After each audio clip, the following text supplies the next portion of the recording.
के लिए आपका तहे दिल से आभार व्यक्त करते हैं, आपका शुक्रिया अदा कर रहे हैं।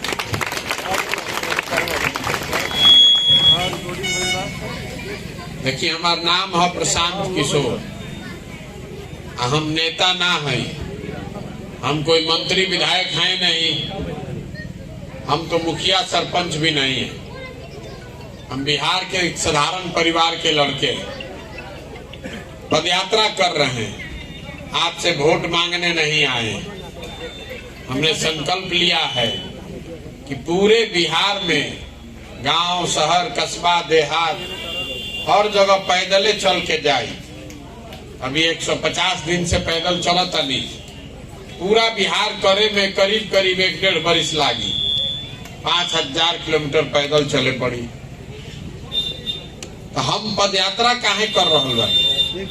हमारा पैदल चलने से दराव समस्या ना सुलझी। हमारे पैदल चलने से आपकी गरीबी दूर नहीं होगी।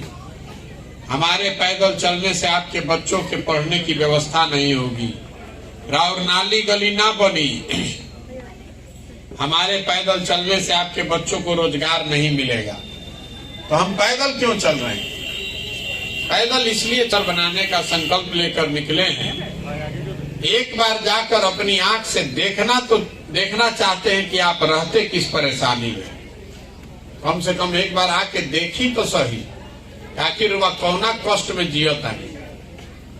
हमने के खिस्सा कहानी में सुनत रही जा कि पुराना जमाना में जो राजा होत रहे, वो रात में भेष बदल के निकलत रहे देखे खातिर, समझे खातिर कि प्रजा के का कष्ट बा। अब आज हमने के दुर्दशा देख ली, जेकरा के हम अरुआ राजा बनावो तनी जब बटन दबा के रात के बाद तो छोड़ दी, अब दिनों में कोई सुध लेवे नहीं के आओ। तो हम चले हैं वो देखने समझने कि आखिर इतनी परेशानी क्यों है।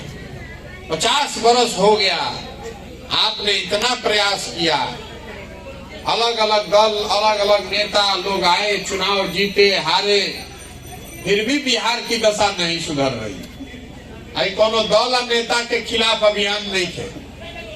हम तो सामने से कहते हैं कि जिस नेता ने भी जो किया या करने का दावा करता है, दोनों को अगर सही मान लिया जाए तो भी बिहार आज देश का सबसे गरीब और पिछड़ा है। इनमें तो कोनो दिक्कतें नहीं थे। तो क्या बहस में पड़े के बाद के काम कैलस के ना कैलस? हमने के मान लिया जाओ कि भैया कांग्रेस बहुत काम कैलस, लालू जी बहुत कैलन, नीतीश जी कैलन, मोदियो जी लागल बाड़न, तब वो हमने के लइकन के दुर्दशा तो आंख के सामने बा। यही रास्ता निकाले पड़ी तो देखने निकले हैं। पहले आप समझिए कि आखिर बिहार में इतनी गरीबी है क्यों? देखिए, गरीबी से निकले के 3 गो रास्ता बा। पहला रास्ता ये है कि अगर आपके परिवार में कोई पढ़ लिख जाएगा, पढ़ लिख के नौकरी मिल जाए तो आप गरीबी से बाहर निकल सकते हैं। दूसरा रास्ता ये है कि अगर रउआ बिलुन खेती योग्य जमीन होके तो जमीन पर वह खेती होती करके अपन गरीबी से निकल सकता नहीं। और तीसरा रास्ता ये बा कि अगर पढ़ाइयों नहीं खे, जमीनों नहीं खे, लेकिन अगर पैसा होके, पूंजी होके, तो दुकान दौरी, उद्योग धंधा करके अपन रउआ गरीबी से निकल सकता नहीं। तो बिहार में ये तीनों दरवाजा बंद है। शिक्षा व्यवस्था का हालत ये है कि स्कूल में खिचड़ी बट रहा है और कॉलेज से डिग्री बट रहा है। पढ़ाई दोनों में कहीं नहीं के हो। तो आखिर आपका लड़का जब पढ़िए नहीं रहा है तो मजदूर नहीं बनेगा तो कलेक्टर तो बनेगा नहीं। आज खेती किसानी करे वाला 12 आदमी, तो देखिए बिहार में 100 में 60 गो आदमी के पास तो जमीने नहीं थे, एक को दूर जमीन नहीं है, वो भूमिहीन है लोग। अब बाकी जो 40 गो आदमी बच गई, जरा अभी जो थोड़ा बहुत भी जमीन बा खेती करता, वो में 37 गो आदमी, 40 में 37 आदमी 1 एकड़ से कम के जमीन पर खेती करता।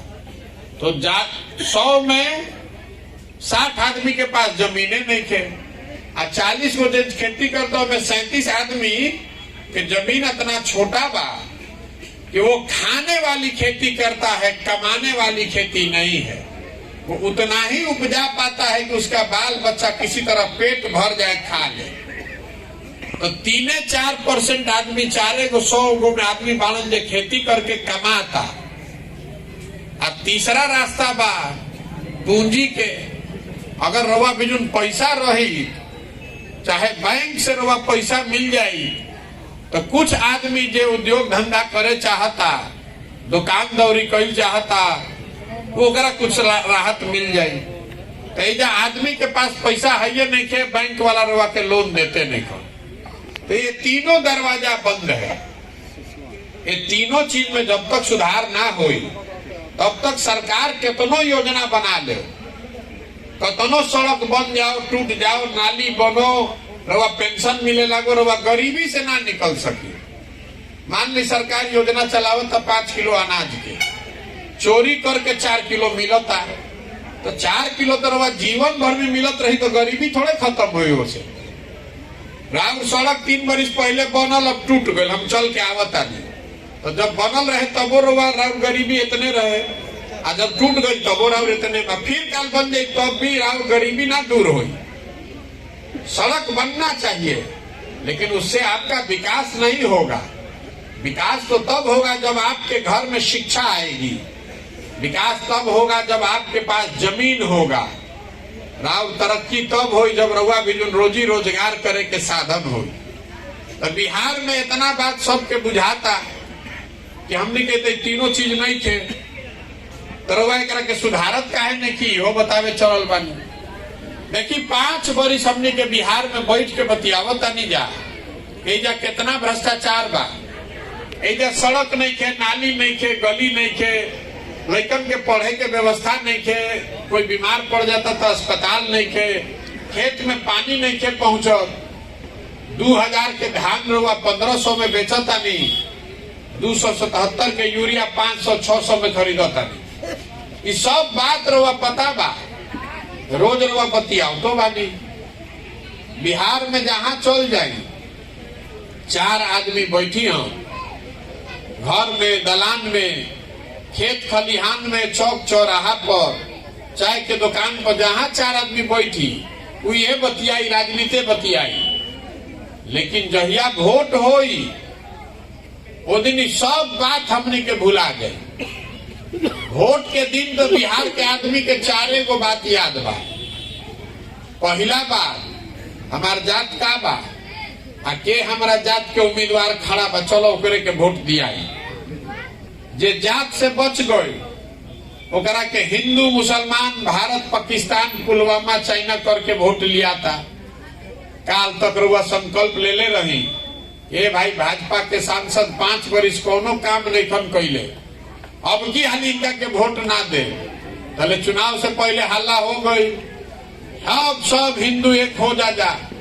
पुलवामा हो गई, पाकिस्तान के सबक सिखावे के बाद ऊपर देखा, ऊपर मोदी जी के देखो है, तू नली गली में फसल बाड़ा, जल्दी चलो भाजपा के वोट दो। सबे जाके भाजपा के दे दिलस। जे दोनों से बच जाता है तो बतावा था कि भैया जाए नहीं, हमने के रोड खराब बा, हमने के जा रोजगार नहीं के, पढ़े के व्यवस्था नहीं के। लेकिन हम जो लालू जी के जंगल राज रहे अपराध वाला, वो ना चाहिए रे भाई।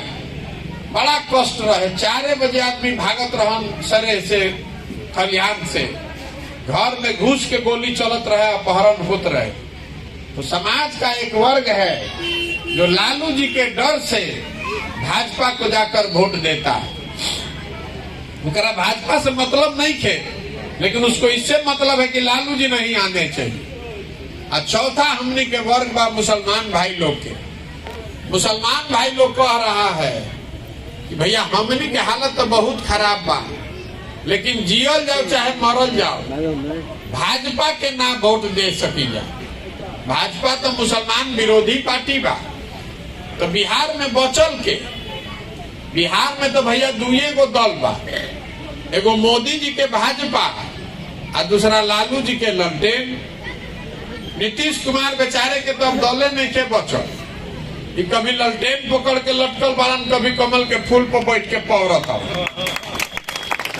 बुझाते नहीं थे कि रोहियन देने, तो मुसलमान कह रहा है कि भाजपा के दे ना सकी, तो ललटेने न लौटता, यही में किरासन तेल बन के हमनी के जलल जाए। वह ईमानदारी से बताई, यही 4 चीज पर न वोट पड़ता भैया, इसी 4 चीज पर न वोट दिए हैं। तो जब रउआ जानता नहीं, हम जानता नहीं, तो सब ने तो जानता, सबको पता है कि बिहार के जनता कितनों बतिया ले, हंस के गा के गरिया के भोटवा यही 4 चीज पर दिहन जा, जइहन जा कहाँ तो काहे रव काम हो करे भाई। अभी रवा के हम समझैनी हाँ कि गरीबी से निकले के बाद तो शिक्षा चाहिए, गरीबी से निकले के बाद तो जमीन चाहिए, गरीबी से निकले के बाद तो पूंजी चाहिए। तो शिक्षा व्यवस्था सुधरे के चाहिए ना भैया, जोर से बोली, शिक्षा व्यवस्था सुधरे के चाहिए ना। देखिए सब आदमी कहता शिक्षा व्यवस्था सुधरे के चाहिए, तो रवे तनी फिर बताई अपना लइकन के नाम पर कि शिक्षा व्यवस्था के लिए जीवन में कभी वोट किए हैं, बताई ईमानदारी से। देखिए राहुल 1 मिनट में पता चला था कि राहुल दुर्गति के कारण का बा। एजा बैठ के अभी सब आदमी कहता कि शिक्षा सुधरे के चाहिए, आ जीवन में कभी रवा शिक्षा पर वोटे नहीं की कैले, तो शिक्षा सुधरी कैसे। रउआ बुझाता कि नेता रउआ के ठगता। जय बिहार, जय बिहार, जिंदाबाद, जिंदाबाद, जिंदाबाद, जिंदाबाद, जय बिहार। गोपालगंज होते हुए सीवान की धरती पर पहुंची और उसी क्रम में सीवान जिले के इस प्रखंड में, सिसवान प्रखंड में आज यहाँ उपस्थित हुए हैं। प्रशांत जी चलकर आए हैं, 1500 किलोमीटर से भी ज्यादा का सफर पैदल तय कर चुके हैं और 1000 से ज्यादा गांव जा चुके हैं, सब लोगों से जाकर मिल रहे हैं। इसी क्रम में आज आप लोगों से मिलने पहुंचे हैं। आप लोग जोरदार तालियों से अभिवादन कीजिए, स्वागत कीजिए। अब मैं आप लोगों का ज्यादा समय न लेते हुए आग्रह करूंगा श्रीमान नागेंद्र कुमार जी